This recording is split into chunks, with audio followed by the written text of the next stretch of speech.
Good evening, ladies and gentlemen. Welcome back to day number 6 of the Fallout Bar from the PDC World Championship. Myself, Jack Garwood, joined by the one and only Mr. Cam McFarlane. How are we doing, buddy? Not too bad, mate. Not too bad. We go again. It's another night. We do go again. We were just having this discussion off air, a very brief discussion, because we thought, why not get this show on the road, considering half an hour later finishing than we expected them to be. There's a reason for that as well, and we'll no doubt talk about that in a very short manner, because I don't want to spend any more time on it than we have to. But the first round finishes tomorrow. It feels like this tournament was absolutely flying past already. It has, yeah. It seems like I can't believe we're 6 days in already. It doesn't feel that way. Well, that's possibly because I can't remember most of the weekend, but I don't know. That's possibly a different side of it. But yeah, it has. It's flown by, and yeah, we're nearly finished the first round games and on to where it matters a little bit more. Two first round games remaining. We'll talk about those a little bit later when we do our predictions. Good evening to everybody in the chat room once again. Thank you for joining us at this hour. Really do appreciate it. G's is in, Bob's in as well. Daniel's in, Tommy's in, Dan Simpson is in. Shouldn't you be asleep, sir? You're driving tomorrow morning for me and you to go to the Alexandra Palace, because yes, that is right. I am not on tomorrow night's show for the first time in the entire week. I'm leaving it in the capable hands of Charlie and Cam. I'm off to Dali Pali in the day, and then I'm travelling home for Christmas for the evening. Haven't quite worked out where I'm going to stream for the rest of the tournament, to be fair, once I do get home, but we'll sort that problem out when I get there. However, yeah, tomorrow night it will be, I should probably let you know that, Cam, but you and Charlie tomorrow night on the show. Quick reminder, everyone, if you haven't done so already, do drop us a like on the stream as well. Really do appreciate it. And if you haven't done so already, subscribe to the channel. That way you'll get notified when all of our interviews go up from this tournament and all the great content we've got planned for you guys in 2023. And more importantly, when this show goes live every single night from the World Championships this year. Pretty short night to start with, Cam, but that probably means me and you will still manage to talk longer than we have done for the rest of this tournament so far, because that's inevitable when me and you get going. Yeah, you know how it goes. Just the 4 game slate tonight, thankfully. No afternoon session. I still never worked out why. No, I don't think we got to the bottom of that one, did we? We got a little bit off topic when Matthew Stevens dropped in and threw us both completely. Yeah, I still can't believe Matthew Stevens watches the show, to be honest. No. But we start with a really, really good match, actually. A really good battle between a former Lakeside World Championship finalist and a very, very hot prospect, up-and-coming talent in Sebastian Bialecki, narrowly defeated by Jim Williams in a 5-set thriller, to be fair. Yeah, it was a really, really entertaining start to the night. Sebastian came out playing really well. Jim looked like he was right in bother at the start, but then came back really well himself and put him away very convincingly, I would say, in the last 2 sets, only dropping one leg, I think, in those last couple of sets. He turned it on a little bit, and I don't know what clip we may have from him, if we've got a clip from him, but I think I saw something about the fact that he said he underestimated him a little bit, which for a man that his first time playing on the stage, 3 legs in, hit a 9-darter, what are you doing underestimating him when, I mean, first off, it's Jim Williams. He's not Michael Van Gerwen. I mean, he's hardly had the biggest year himself this year. He certainly shouldn't be at any point on that world stage underestimating his opponent. No, but to be fair, the glimpses we've seen of Bialecki this year have been UK Open. We saw him on the development tour a little bit. We've seen him in the Moda Super Series a couple of times. But if you're a player where your head down who focuses on who's in the room at the same time as you're on the Pro Tour, it's very easy to get lost up in just how much darts there is going on. I mean, it is quite easy to overlook somebody who doesn't have a tour card yet. You think perhaps isn't as experienced, despite the fact that he's seen what he can do on the UK Open, etc., and potentially took his eye off the ball a little bit. I don't think he'll be doing that again, and I don't think many others will when it comes to Bialecki, because despite not having a tour card, he's shown what he's capable of. I think the composure on him for a 19-year-old is fantastic. Yeah. There were moments when both of these players blew hot, and there were moments when they both blew cold, and it made for a good game. There's big finishes in there for both. They've both finished at around 40%, which is amazing considering the first set was dreadful on the outer ring. So it was almost a clinic. If you take away that first set on the outer ring, it was a fantastic display of finishing from both players under pressure, key moments, you name it, it had it. But a win in the end for Jim Williams and a win for experience, I guess, in that final set. Yeah, I think so. I think, like you say, the big finishes as well, and just the composure from Sebastian in there. I think, was it the 136 he took out, the leg after Jim had just took out 154 on the lesser spotted double 17, which was absolutely the right way to go after the first start. Just follow that treble 20 and go for it. Yeah, it was a good game, like you say. It was good back and forth, and yeah, my point on him underestimating was less to do with who he was playing and more the fact that he probably needs to win up there himself, and it shouldn't be even thinking about underestimating any opponent and just cracking on with it. But yeah, he did well in the end, and it was an impressive finish from him in those last two sets.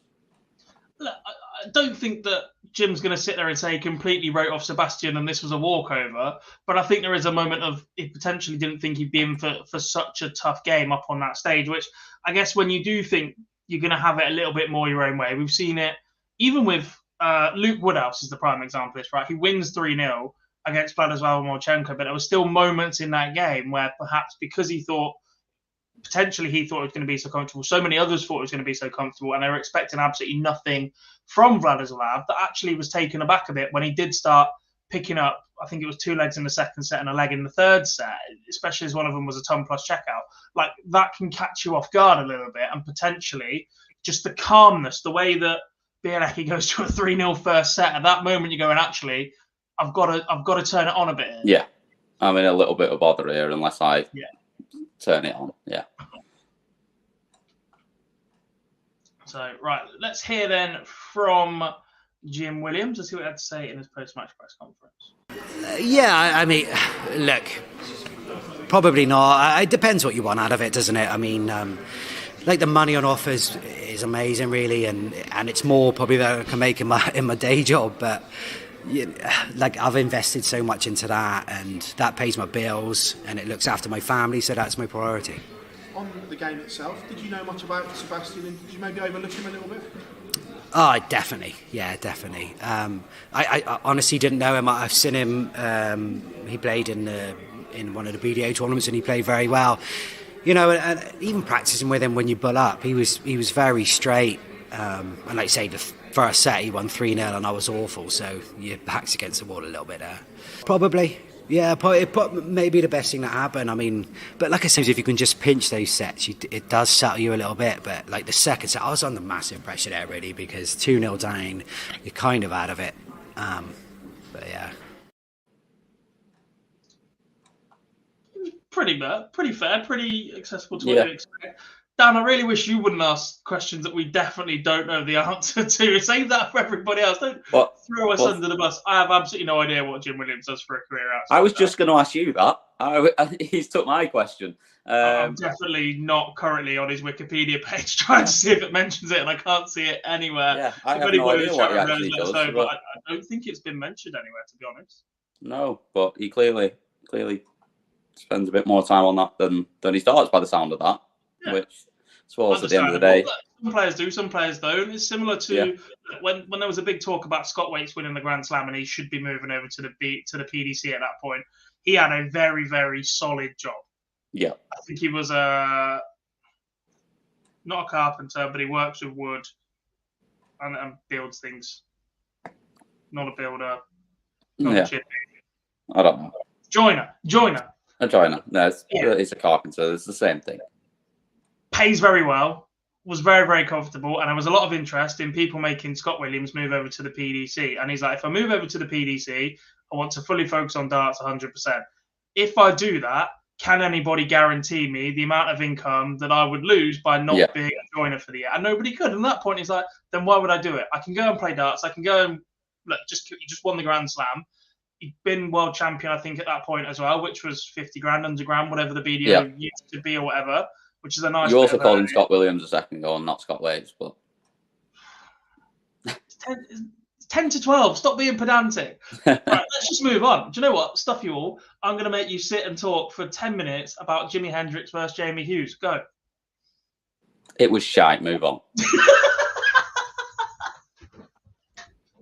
No, 10 minutes. Come on, fill the No, gap. no, Come on, no. be better. No, they need to be better. That's what they need to do. They need to be better because that was absolutely painful to watch, and none of them deserve to be in the next round. Yeah, look, without being people. too disrespectful to either player, I think worst match of the tournament so far is an accolade that this might well win because look, whilst other games have had similar averages and whatever else at this level, A, there was a little bit more of an expectation. B, there was absolutely no rhythm to this game whatsoever. It was taken out completely by the way that both players play and whatever. Couldn't find anything. There was no real emotion. There was no big moments really, but there was no big key moments where you thought, all right, this might swing one way or the other. It was just a tough watch from start to finish. Yeah, the only moment of any note was the 104 from Jimi Hendriks where he missed the first start he was going for, obviously, because that was the way this game went, but then took out the two tops. And I think the game was pretty much over from there. It was still in the balance at that point, but then he actually, to be fair, played fairly well in the final set. Yeah. Amazingly, despite all the talk about it during commentary, I don't think this got near the record for missed darts at a double in a match either. They finished with 56 missed darts at a double between them. What was the record? 60-something. Was it 60? From memory. I mean, when you say didn't get near, it's not far off. It's a lot of missed doubles, but it's 10 more away. That if we got an extra set, then potentially it was on the card. To be fair, the way the first set went, 10 more away was half a leg. Look, it was tough to watch. To be fair, I did say this last night when we were looking at predictions as well, that Jamie Hughes just has a way of getting involved in scraps and battles when he is a better player, and clearly not at the same level that we saw a couple of years ago from him when he was averaging ton pluses on tour, but finding ways to lose those matches. He went through the Dobie phase before Dobie. You know that phase we spoke about from Chris Dobie last year, where he's averaging 104, 105, dragging players up to that level and finding ways to lose matches 6-5, 6-4. Jamie Hughes went through that phase first. It should be called the Hughes phase, to be honest, but he just has not produced that for the last 18 months. For a man that's won a Euro Tour, it's been quite disappointing, to be honest, for the last couple of months on tour. Yeah, and I don't know. It's just, I mean, he doesn't look. I mean, I just don't think he looks like winning a game on that stage at any point. I mean, his best result, well, for Jamie Hughes on the World Championship stage is the last 64, which was when he was a seed. So he lost the first round then as well. Well, second round, but yeah, I just think I don't know where he's gonna get over that hurdle, and it's not just at the Worlds. I mean, we've not seen him do it anywhere else for some time as well. I don't know what it is because the guy's clearly very good. Like when he's on it, he's very, very good. I'm not sure if it's the lack of rhythm in his action, etc. Just does not seem to be able to produce the level that we know that he's capable of. And look, we say that about an awful lot of players, but I guess that we're saying that a bit more about Jamie Hughes in the moments where we are seeing him on TV, which has become less and less frequent over the last couple of years as well. So a bit of a decline for him, but it is a win for Jimi Hendriks. That's a good point, Harry. There was a moment where Hughes got a little bit frustrated in the match. This is probably what to talk about. Had a couple of words with Russ Bray. I don't want to start over suggesting things, but it looked like one of the two cameras to the top left moved. It looked like he was getting annoyed about something, and that's where he seemed to point. Now, in that moment, perhaps it's a case of starting to look for an excuse as to why it's not going your way. Key moment at the point, he's on 25, so he's throwing 9-8 or whatever. I think he still goes on to take the leg anyway, so it was almost irrelevant. He took it out the next. He took it out. Usually, in his defence, if that is what the issue is, the cameras behind will move when you're at the hockey. The cameras in front will move before you set, and the minute you're at the hockey, they are supposed to stop. They are not supposed to keep moving. There's supposed to be no movement in your eye line either side, unless the referee has to move to check that the dart's in a double. And even then, they might hesitate a little bit if you think you're just going to keep throwing anyway. So I can sort of understand that. As a player, if I see movement, that would be something that would affect me as well. However, until we know the full story from that one as well, it's not really worth us going, yeah, that's what it was. But also, if he's 2-0 up at that point, he doesn't even mention it. And he just carries on throwing his darts and doesn't get upset about it. I'm sorry, but it's just, how much can that camera have moved and how much is it affecting it? I'm not having it. It's not jumped in front of the board. Like, it's moved probably millimeters. It's a bit like, the way to explain it when you see movement in your peripheral is a bit like when you hear a whistle compared to a constant boo. No, I'm not. It's that little bit of shock that it shouldn't be there, but you do see it. And look, I get annoyed with markers when they move in a local league because you should stand still. Yeah, but that's moving a lot more than the cameras. The camera's pretty much hidden anyway. You'll be surprised how close it is, honestly. No, but like, it's set into the stage. It's pretty much hidden anyway. I'm not having it. There's absolutely no chance anyone else mourns at any point unless they're playing the worst game of their life up there. Maybe. The game did last a long time, and so did our discussion on that one. But we are going to move on now. Well, I tried to move us on very quickly on that game, but you kept it going. Yeah, well, you started. Unfortunately, we don't have an interview with Jimi Hendriks at all this evening, so we are just going to move on to the third match of the night, in which we saw the Queen of the Palace return to Alexandra Palace bravely, I think is the way to describe her defeat this evening. Ricky Evans getting over the line 3-1. Look, I'm going to be honest, and I think Ricky Evans called this the best way possible. I think that Fallon was the better player for most of this game. In the key moments, it perhaps didn't quite click for her, and I think that shows that's a result of a lack of match practice potentially. And potentially got away with one here, because I genuinely thought for a large part of this game, Fallon was in the ascendancy. The last set doesn't go her way, but there's a good chance she could have walked off this stage 3-0 winner. Very, very easily, yeah. 3-0 or 3-1. I thought she was really good up there tonight, and I thought we saw her play a lot more like what we've seen from her before and what we've seen from her when she had her run at the Palace. Her scoring was so much better than what we saw from her on the World Series events and what we've seen from her recently. I just think she looked comfortable up there until the key moments. And like I say, I think that is probably just the confidence of the fact that she's had a bad run this year. She probably wasn't quite as confident as she would have been, whereas she was absolutely ice cool in those moments when she had her first run there. And I think that was the only difference. I thought Ricky played well as well. I actually thought, well, he had a lot of visits without a treble, but he didn't have big runs where he wasn't having a treble. If he had one, he bounced back the next visit and chucked in a 140 or a 180 and kept himself in the leg. And yeah, I thought he did well. To obviously everything you have to deal with.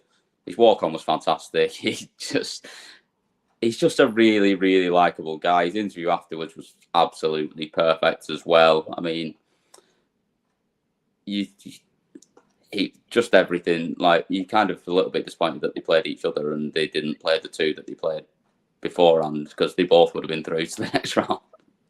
I think that sums it up perfectly as well. I don't think Fallon's performance was that bad. I think her, Bo, and even Lisa potentially have been a little bit unlucky in the draws that they've had. They've all played well without getting results. I think Ricky's a great character and fantastic for the sport when he gets going. Almost felt sorry for him being booed a little bit. Yeah, but he didn't get it. He didn't get it anywhere near as much as anyone else. By the way, that could have been a lot worse. I think his walk on and his energy at the start of the game is unmatched. Right, it doesn't matter what he comes up with. We've seen him walk on with a chunk from the Goonies mask doing the YMCA, for Christ's sake. And I get that the players do fun stuff, but he is just entertaining. But he's entertaining on the hockey as well. A little bit surprising that he slowed down for a couple of doubles, but I think I spoke to him at an exhibition with an interview that's available on our channel now, and he was saying that perhaps he needs to slow down. That's what everyone else is saying. And there was the talk on the commentary that actually he wasn't the fastest player on tour this year. That's now Jermaine Watermainer. So there's definitely moments where Ricky has thought about that. Yeah. But I think there's still a conversation to be had that he's a better dart player in full flow. Yeah, absolutely. I think there was, well, I mean, some of the visits where he's 180s. If that first dart went in, he was at his rapid best and followed it with 2 more and they went in. And then there was I can't remember what it was, maybe 54 or 56, something like that. No, 47, I think it was, where he hit the 7 and then he took a step back and waited to go to the tops and he missed it. But then obviously got away with it because Fallon then missed 3 at a double as well. So, yeah, I'm not so sure that I like that he's thinking about it and he's trying to do what's best in terms of taking time. And I think it did work for him a couple of times where he just took an extra second when it was going to the double. But yeah, in full flow, he's still just magic to watch. And you've got to be somebody to stick your own face on the back of your shirt as well. You just love to see it. Bold, very bold. Very bold. As if people aren't aware who you are already. To stick your own face, like a caricature version of your own face on the back of the shirt is, like, he's just brilliant. He's just very, very amusing, very, very likable. And when he puts it together, he is a very, very good dart player. Let's talk about the 3 women in general before we hear from Ricky Evans. I think we've got time tonight a little bit, and now's a good time to have that conversation. Bo beaten 3-0 by Willie O'Connor, Lisa Ashton 3-2, Ryan Meikle and Fallon 3-1 by Ricky Evans. All 3 showed glimpses of what they're capable of. I think Bo is very unfortunate to have been beaten 3-0. There's definitely an argument she should have won at least a set, if not pushed that game that little bit deeper. The 120 in the very, very first leg was superb. Lisa, to mount that comeback, was excellent, but again, just finishes short. She still hasn't got over the line on that stage. And to be honest, I think this was a better performance from Fallon than a lot of people were expecting. And for it to go the way that she actually scored better and outscored Ricky for large parts of this game, but lost her composure a little bit, is perhaps a reflection on the pressure that she faces as the face of PDC and women's darts that she has been since she won it against Ted Evans a couple of years ago. I think that might have even been on this day or very, very close to it. It appeared in my Snapchat story very, very recently because I was there. Humble little brag. Where do we see this going now with the women's game? We've got the Women's World Match Play again next year. They've committed to 3 spots at the World Championship again next year. I saw an interesting conversation or thread on Twitter earlier. Matt Edgar was asking Linda Duffy, former player and now manager of Josh Payne, if she thought they were ready for a Women's World Championship and why haven't we seen a female player kick on and continuously compete with the men at the top level? What's next for the women's game after we've seen all 3 beaten tonight, all 3 beaten this week? I think it's good that we're committed to 3 again next year. I think the biggest issue that these 3 have is the fact that they're so far ahead of everybody else on the women's series, and they're not. Well, maybe now there's 3 of them rather than it being just Fallon and Lisa, that we're going to see more competitive games, at least between the 3 of them, because they're going to meet before the final stage. And if you're going to win it, you're going to have to beat both of them, probably both of the other 2. So I think maybe we'll see more. And like you say, it's just whether those opportunities that Fallon's had this year, if those spots are open where they're going to get a bit more time playing on the telly, on the big stages against the guys, and seeing what they can do there is when are we going to see them take that next step and go deeper in this tournament. Like I say, Fallon could easily have gone through tonight. Lisa wasn't far off getting through against Ryan, and I mean, they're probably the worst draw. They probably were some of the worst draws you could have had of the lot, to be honest. Like, you don't want to draw Ricky because he, like you say, he's already liked by the crowd. You're not going to get the crowd. There aren't many that are going to get the crowd on their side in a match against Fallon at Alexandra Palace.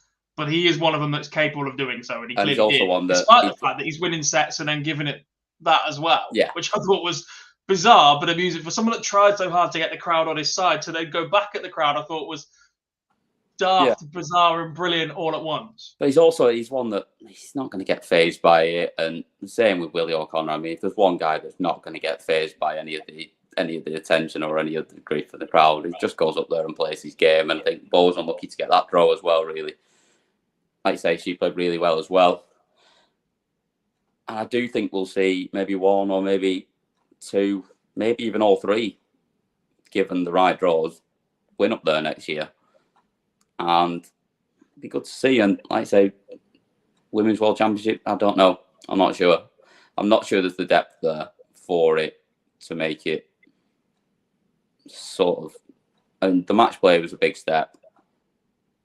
Well, look, the women's match play was, for most part, a resounding success. It was a Sunday afternoon. The crowd wasn't exceptional, but it did okay TV viewing figures. Fallon won the tournament. Bo wasn't playing in the women's series at that point. I don't think anybody else disgraced themselves. We got glimpses of Katie Sheldon and Chloe O'Brien, 2 players under the age of 21.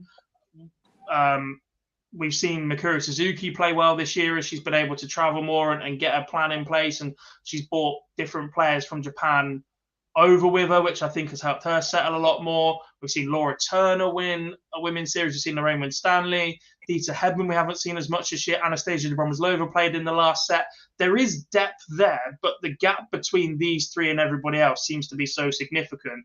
And I guess for the PDC now, there's a decision to make saying, do you allow these three to drag the rest of the women's game up to a level where it can be a standalone product? Or do you capitalise on the ability that these three have and potentially go down the route of something as extreme as you might see in the snooker, where you hand out tour cards to the top three and go, right, we want to see what you can do for 2 years? Yeah, I think that's the way they will and probably should go, because I do think I think they are too far ahead of the rest in that it's not going to create a competitive enough product that you could expand it. Like the match play worked, but it was a very small field. If you expand that up and go to, obviously you're not going to go anywhere near 96 like we've got for the worlds at the moment. But even if you went up to sort of 32, it's probably too many, and you're not going to get. It's not going to be. There's not going to be enough of a product there and enough of a competitive element for it to sort of do what it needs to. And I think these three aren't going to improve playing on that either. I think they need to be playing week in, week out against the guys. And I think that would have been huge for Fallon if she got a tour card at Q School, where we'd have seen her do a lot more this year than what she ended up doing, and seen her struggle in events.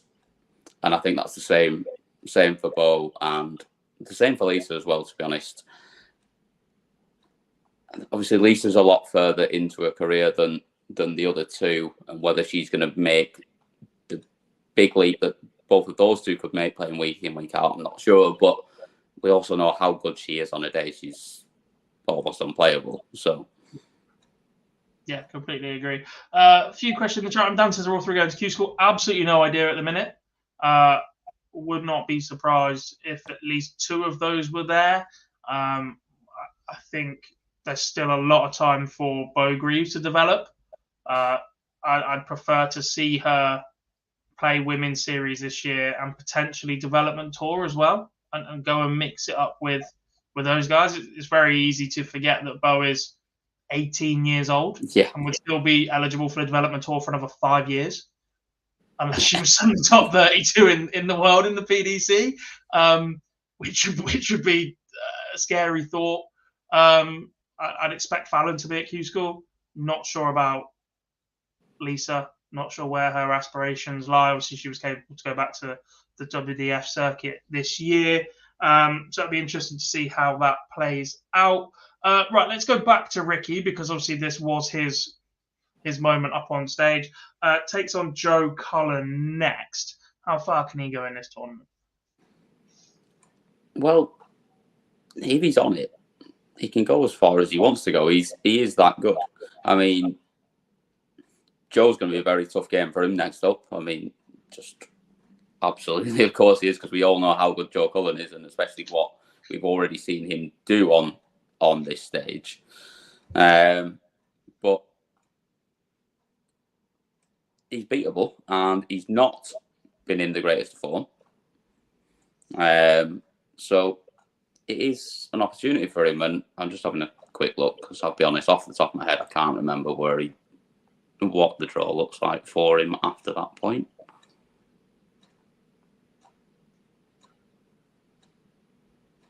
Find him. Where's he gone? Yeah. There he is.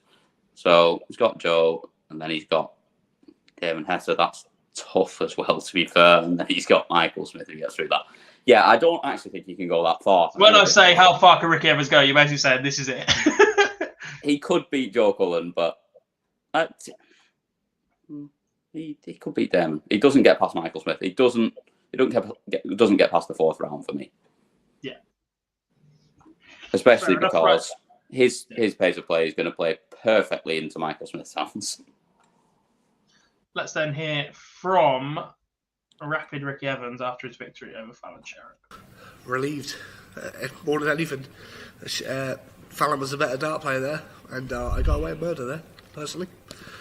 Fallon is an amazing dart player, and the crowd in there don't realise how good she is, and that's my kind of. I feel sorry for her a little bit because they were just cheering because it was a female. Don't worry about that. She beats everyone in that crowd. She beats everyone at darts. She's that good. And it's sexism row, isn't it? It's just one of them.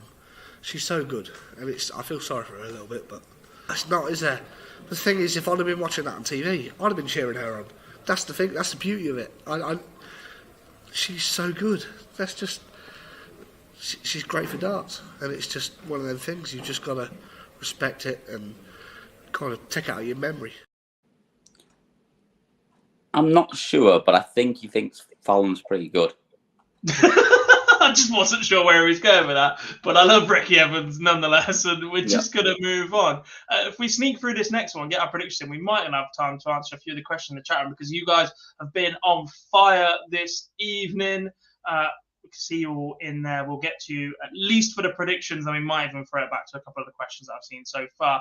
So on to the fourth game of the night, and the former 5-time champion of the world, Raymond van Barneveld, made his return to the Alexandra Palace stage after rather unceremoniously being dispatched by Darren Young just a couple of years ago and then retiring. A solid return from Barney despite losing the first set to Ryan Meikle, who's averaging over 100. An excellent victory for Raymond van Barneveld, 3-1 over Ryan Meikle, setting up that mouth-watering tie with Go and Price in the next round. Yeah, so this one, I sat there and after the first set, I messaged on one of the group chats just saying, that was a bit good. And then after the second set, I just quoted my first one and said, yeah, this again. Because it was just a really good game, except for the final set where Ryan fell off a little bit. It was good. It was competitive. The scoring was good. The finishing was good. I just really enjoyed this one. And I'll be honest, I thought the 9 was going after he hit the 2 180s. I just thought it's just going to go this. I certainly didn't expect him to drop low on the 7th one. But yeah, it was a good performance. 95 average. Just played really well. And he's beaten Gezi twice recently, so it sets up a good tie. But I do think that's as far as he gets, though. I don't think Gezi lets him win a third time. We'll see about that. That last set probably makes these stats look a little bit worse for Ryan Meikle. The performance was very, very good. He finishes with a 93 average, 29% on the outer ring, but being dispatched 3-0 in that final set definitely hurts his stats on paper. I don't think that will take away from the level of performance that we witnessed from Ryan. But we're seeing this quite a lot in this tournament. Perhaps this is another element of set play. We're seeing a lot of players, or I am in the last couple of days, lose a crucial third or fourth set 3-2 in a deciding leg and then just crumble. And I think it's interesting that we're seeing that. We're not seeing that in the early parts of the match. No. They've got a break. when you get the chance to go off stage, recompose. But that third and fourth set, they're the key moments where you don't have that 2-3 minutes off the stage to just go, right, head on, we go again. It's bugger, that's just happened. And before you know it, you've lost the next one as well. And you're heading home for Christmas early without the chance of coming back afterwards. And that's the beauty of set play, I guess. But also, if anything, we're seeing the experienced players get away with that a lot more.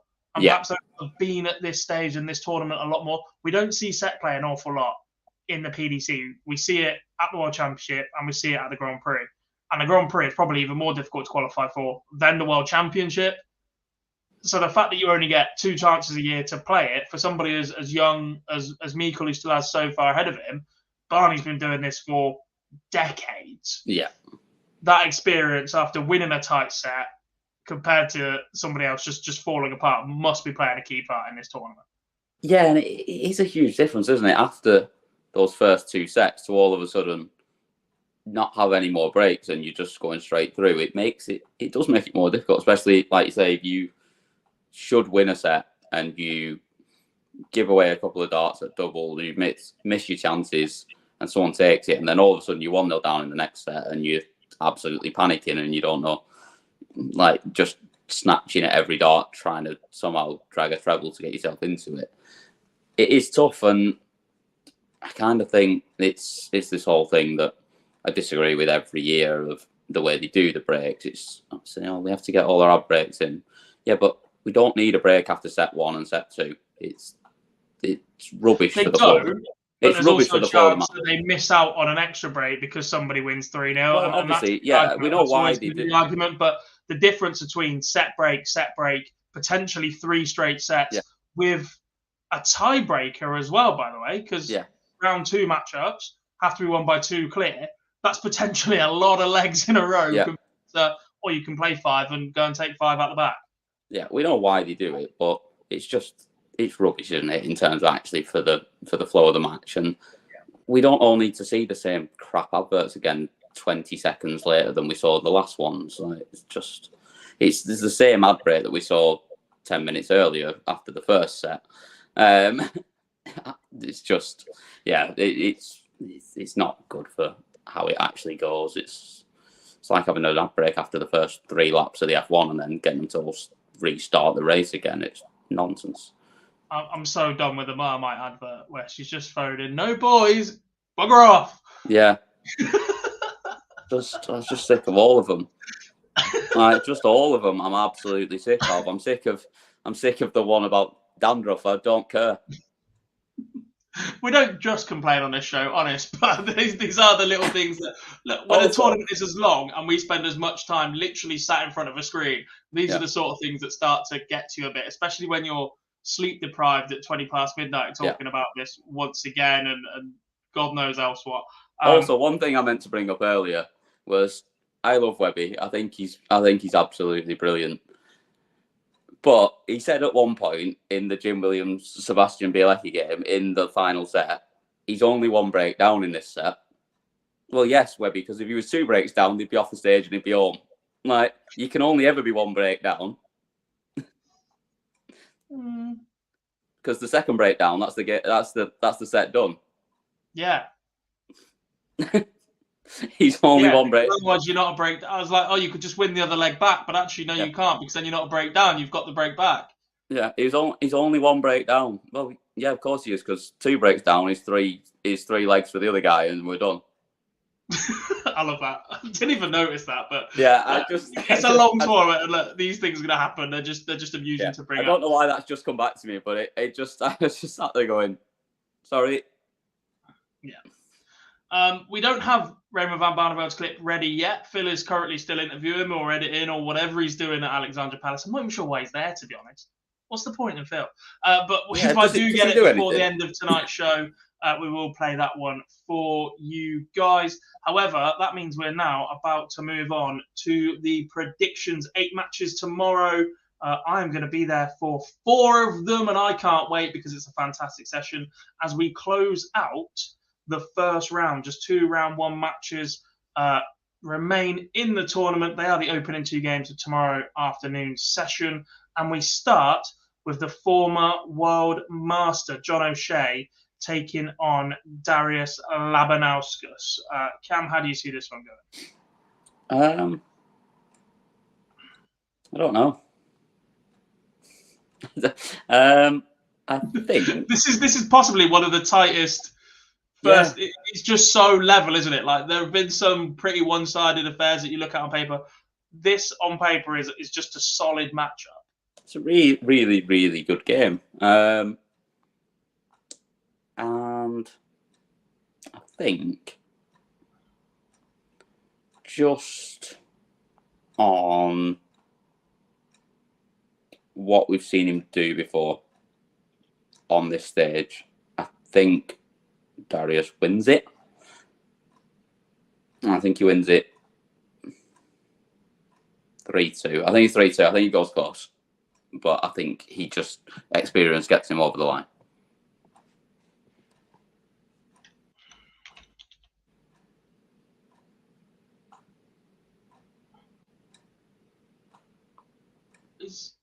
I'll just have a look at how he qualified, because obviously he's on the international qualifier side. I presume he went Nordic and Baltic, even though he would have potentially got there through the Pro Tour as well, because he's eligible for both. A Jeff Smith scenario from a couple of years, if you will. Yeah. I'm going to say John O'Shea. I like John. Nothing to, well, a little bit to do with the fact that he watches the show regularly, to be honest. Yeah. But I'm backing the Joker for this one. I think he's got a very, very good A game in him. Former major champion up on TV. Look, Darius has got the recent PDC World Championship experience. Got some bloody good memories up there as well. But I'm backing the Joker for this one. I think he can get a result, but I think it goes tight early on as well. I'm going to say he wins this one 3-2. I can see it going both ways. Absolutely. In the chat room, we have Tommy says O'Shea wins 3-1. Dan's got the Joker winning 3-2. Harry's got Labanauskas 3-1. Darren's got Joker 3-2. Bob says the second Joker to win 3-2 as well. Yeah, not sure about this stealing nicknames as well. Jamie says Lucky D, unfortunately. HAV says Joker 3-1. Jesus got Darius Labanauskas 3-2, as is Pat Evra. Anon says 3-2 O'Shea. I think he has better form. Jack's got Labanauskas 3-2. Landau says Labanauskas lost 6-0 in his last match. Was that at Players' Championships? Andrew says Labanauskas 3-2. Robert's got Joker 3-1. Matthew Stevens got Darius 3-2. I think that's the most varied we've seen from this. And that goes back to the fact that me and you simply could not split it at the start. Yeah. One I think a lot of people will split right now, not split, is back the same way, is Martin Kleermaker against Yichen Han. The big serial killer, as we like to refer to him, because he is just menacing in his appearance. Kleermaker taking on the man from China. How do you see this one? I haven't got a clue about what Chan can do or how good he is. So I don't know. I'm going to go with Kleermaker 3-0 based on the fact that I know nothing about Yichen Han at all. I can't remember exactly what happened, but if I'm not mistaken, it wasn't Han that won the Chinese Premier League.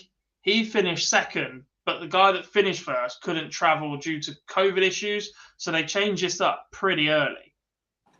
So because of that as well, I'm going to say Kleermaker wins this one. I'm going to say Kleermaker wins this 3-0. I just think when he gets going in a rhythm, he's quality. Yeah, really, really good. Yeah. So I'm going to go with that one as well. Daniel's got Martin. Do you know, reading different names under names is just confusing.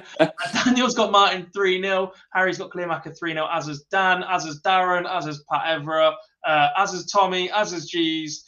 I said this wasn't going to be split, didn't I? HJV's got Martin 3-0, maybe 9-0 as well. That's bold.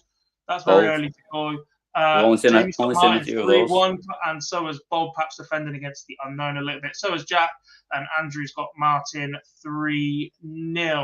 Matt Egger said 3-0 as well, says Rob Smathers. That's good to know. On to, good luck picking this one, by the way. Absolute coin toss between two of the young stars of this game. Callum Ridge defending a quarter-final prize money at this stage of the event against the newly crowned world youth champion Josh Rock. All I know is the pace of this one will make it one of the most watchable games of the year, even if they both play like absolute muppets. But I don't think they will. I think this will be just great. It's just I'm so like giddy that I'm there for this one. Like, yeah, I'm absolutely fuming that I am at work and will not be able to see it. When Dan first messaged saying, "Look, I've got a spare ticket for this session. Do you fancy it?" And I was like, "Yeah, sound perfect. Yeah. Let's have a look at it." Oh my god, it could potentially be Rids versus Rock. I was like, yes. Yeah, exactly that. However, I don't think it's quite as close as we think it might be, because I'm just not set on how well Callum's playing. And we know how well Josh is playing. Obviously, it's the big stage. It might be different. Keep mentioning this up on this stage. It's a different stage. How good does it look, by the way? I think it's magnificent, by the way. I don't think we've given it enough credit. There's a lot of people going, "Oh, it looks so good in blue." I was always a fan of the elaborate red instead. I don't think they designed it as much, but I think they were in an era where there wasn't. Oh no, it was awful back then. William Hill blue looked great, but I think this stage looks very, very nice for a sponsor everybody was very apprehensive about. So glad they kept the dartboardy bit of it in the middle, not the one that they throw out, but the big one around it. They need that bit as well. But yeah, they got to keep it for your prediction, by the way. I see what you're doing. Pick a number. 3-1 Josh Rock. 3-1 Josh Rock. I was along the same school of thinking that you were about Callum Ridd's form, because I went back, looked at his numbers. In fact, Callum called me out on a Monday night once, going, "How could you say that about my form, whatever else?" Because at that point, I hadn't really played a lot. Then he was ill. Went into the World Youth Championship as number 1 seed. I was very apprehensive about that. Got beaten in the semi-finals, I think, by Josh or Nathan, one of the two, in a tight encounter. Well, it had to be one of the two. Surely, lost in the semi-final. Yeah, genius. Michael Owen moment from me right there. But I was quite impressed with the way he played at the Players' Championship finals as well. It seems to be that he's picked up a little bit more form now heading into this tournament. That being said, the fact that Josh has played up here already, I think will help him. He's through that first round. There's that little bit of pressure and expectation lifted off of him because he's gone and won that first game, and he can perhaps just settle into his work now. There will still be media attention on him tomorrow. There will still be that, how did you feel after your first? We're going into your second, etc. There is still that buzz around Josh Rock, but it won't be as intense as it was before that first round game, because he played very close to the Bo Greaves night as well, and they were billing both as the next generation, and the promo was very centered around that. I think it'll be a little bit more balanced tomorrow, but there will still be that recent TV bias, I guess, because of what we've seen from Josh in the Grand Slam and at the Players' Championship finals. So I'm going to say Rock, but I'm going to say in a final set. So I'm going to say 3-2 to Josh in this one. A little bit of scrolling back in the chat room to see. Tommy's got Rock 3-2. Harry's got Rids 3-1. G's got Rock 3-2. Pat Everett's got Rock 3-1. Bob's got Rock 3-2. Darren's got Rids 3-2. Andrew's got Rock 3-1. Landau says Rock is heavy favourite at 1-3. Surely some value on Rids. I mean, I think that, when you look at, there's a couple of reasons to have a bet. And if you're having a bet, do it sensibly, obviously, and preferably with our friends at Betfred, who are sponsoring all of our coverage. But either you fancy something or they've just got the numbers wrong. 1-3 on, they've just got the number wrong. It's too big a price in the opposite direction for me. It is, but I'm then not saying put your house on it either, by the way. No, because we both predicted Josh Rock. This is not a gambling advice show or anything like that. If you are having a bet, please do so responsibly, as ever. But that is one of those where you look at it and go, I appreciate what you're protecting against here when you've got him as fifth favourite for the tournament, but I don't think there's as big a difference between those two as a 1-3 on for somebody who's only playing in their second World Championship game ever. No, certainly not, but we have both picked Josh Rock to win. Yeah. Rock 3-0 says Jamie. The Toonami being full voice at the Palace says Dan. Rids 3-2. I'll be sat next to you. Does he just mean him? Just means just him, doesn't he? Just Dan and Billy sat there going, go on. HJV's got Rock 3-2. Jack's got Rids 3-2. Non's got Rids 3-0. Rob's got 3-2 either way. That's fence sitting if I've ever seen it. Preston has got Rock 3-2, Yeah, you can't have as that. is Daniel. He says if Rock turns up, yes, 92 sound. Dirty section of the draw indeed. But that's all the prediction for that one. And we move on to the final game of the afternoon session. Dave Chisnall against Andrew Gilding. Clash of styles, perhaps. Clash of... I'm not about to coach either of these actions, but they both work more than most do on the tour this year. Yeah. Yeah. It's another really good game, and it's another one where, a bit like I think it will for Rock, it'll help Gilding the fact that he's had a little gap since he played. Obviously, you've seen how difficult it is. Like, I mean, you're the unlucky one that has to play twice on night one, which clearly didn't work for. Well, it never works for anyone because one, you do have to play twice on the same night, but two, you often just run into the world champion at that point as well. Like, Exactly. I don't think I've ever seen that game result in an upset. They fall in the following round when they're not quite switched on. They've had 12 days to recover. Especially when you've been practicing so hard. Come on, we've got 5 more games to predict yet. Get a move on. We have. This is probably tougher than the last one because Gilding's been really good this year, but Chizzy is the better player. I think Chisnall's been really good this year. I'm going to say Chisnall wins this one 3-1. I think Andrew Gilding does possess an awkwardness to him, especially with the pace of play. But in terms of ability, I've been really big on Dave Chisnall's game this year, and I would not be surprised to see him go deep in this tournament. I think he beats Andrew Gilding 3-1. 3-2 for me. Chizzy wins. 3-2 for you. Tommy says Chisnall 3-0. G's got Chizzy 3-2. Dan's got Chizzy 3-1. Bob's got Chizzy 3-2. Non's got Chizzy 3-0 as well. Jamie says Chizzy 3-2 after Gilding being 2-0 up. I like you, Jamie. You get involved a lot, but Dave Chisnall mounting a comeback at Alexandra Palace is with what will clearly involve some bottle is clearly not something I'm ever going to associate with the man. Chisnall 3-2 says Harry. We've got another 3-2 either way here as well. Like, since when do we allow people to sit on the fence? We've got another 3-2 either way from Andrew here in the chat as well. Like, we don't allow about these either way, folks. Come on, you know the rules by now.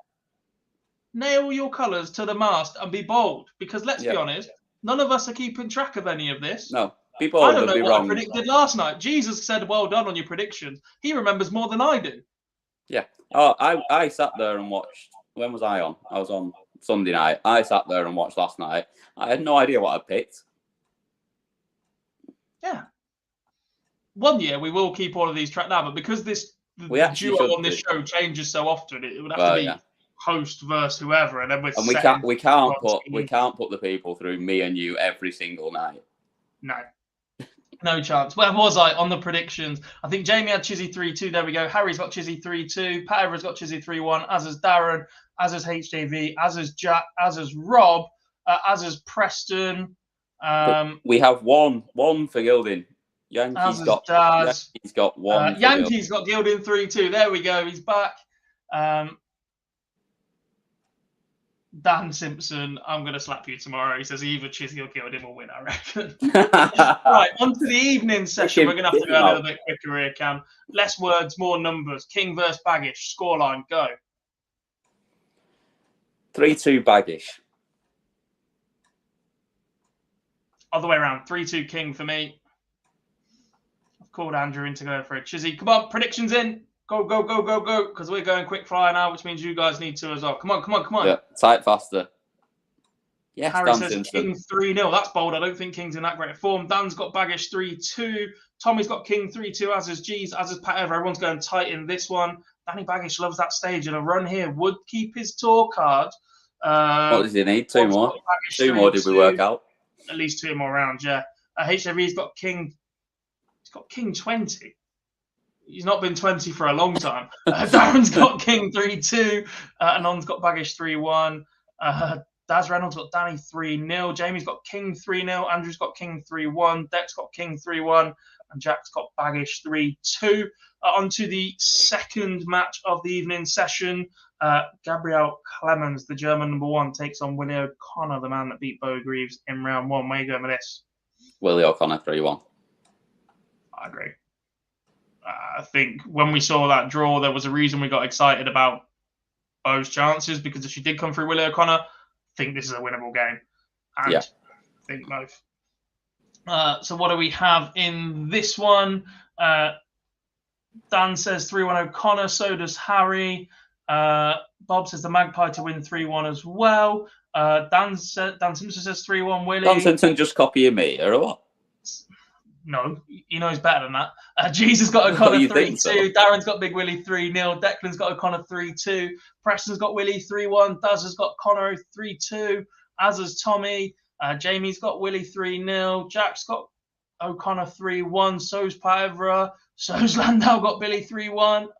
Billy? That says Big Willie, not Billy. Close enough. Andrew's got O'Connor 3-1 and Non's got O'Connor 3-0. I don't think I saw a single Clemens prediction there. No. The man is seeded and rated higher in this one, which tells us what we need to know. I think there's a vulnerability to Gabriel Clemens, and I think everybody else agrees.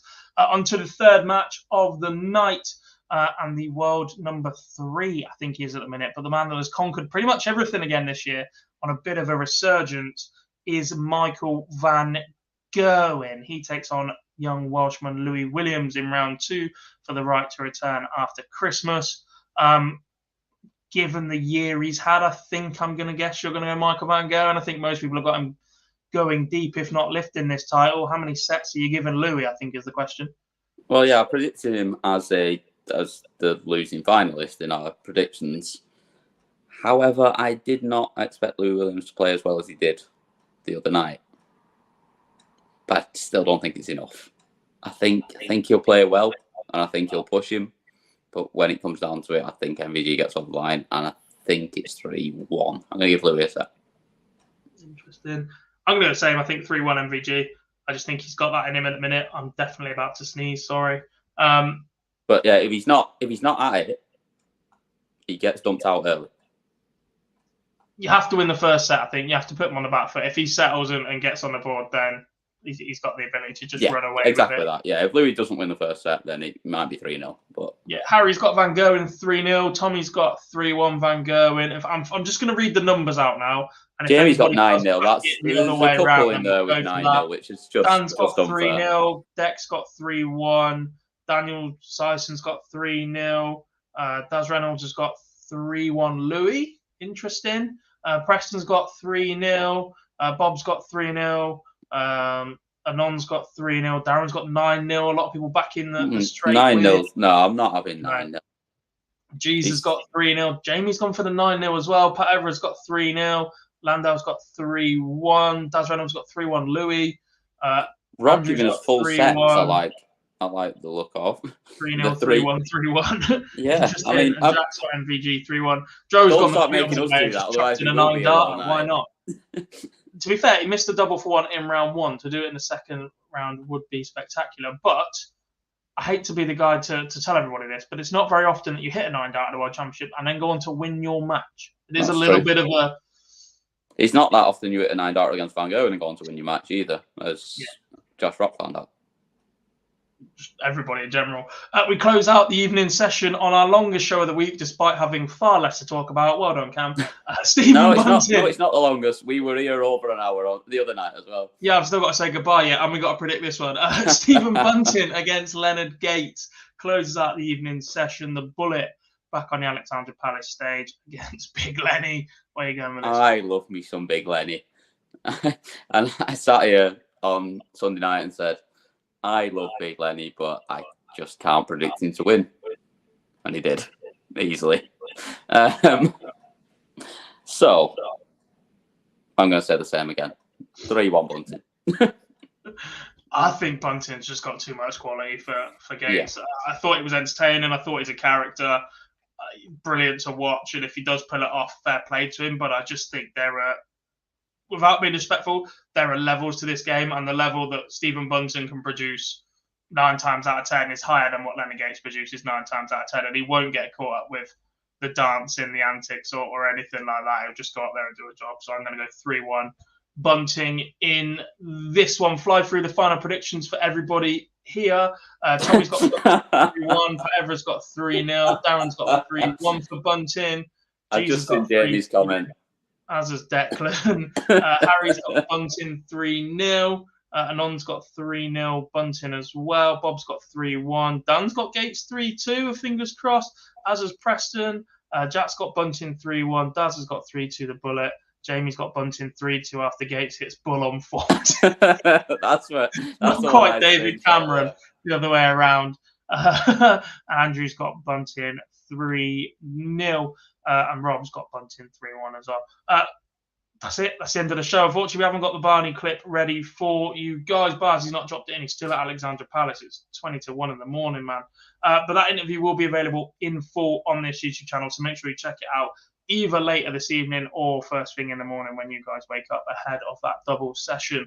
A big thank you to everybody in the chat room that has joined us this evening. You guys have been absolutely amazing all night. Easily the busiest show we've had all week, so we really do appreciate that. To Cam for joining me once again, I appreciate it as well, buddy. I'll leave you in the capable hands of Charlie to host tomorrow night, and you pair can go at it. Hopefully you get on with it a bit quicker than what we managed to, and everybody else can get to sleep at a reasonable hour. If you haven't done so already, make sure you check us out on socials: Facebook, Twitter, Instagram, YouTube, and TikTok, and all of that. Like, subscribe, you know the drill by now. Drop us a like on this show if you haven't done so already. And also a big thank you to everybody listening back to this as a podcast. Dan, I will see you in the morning because I'm off to Alexandra Palace. So I hope you guys will enjoy the darts as much as I intend to tomorrow. I'll be back on Friday night. What day is it? It's Tuesday. Are you back Thursday? Thursday night. But I'll leave you again. To Cam and Charlie tomorrow. Thank you to everybody that's joined us. We will speak to you all very, very soon.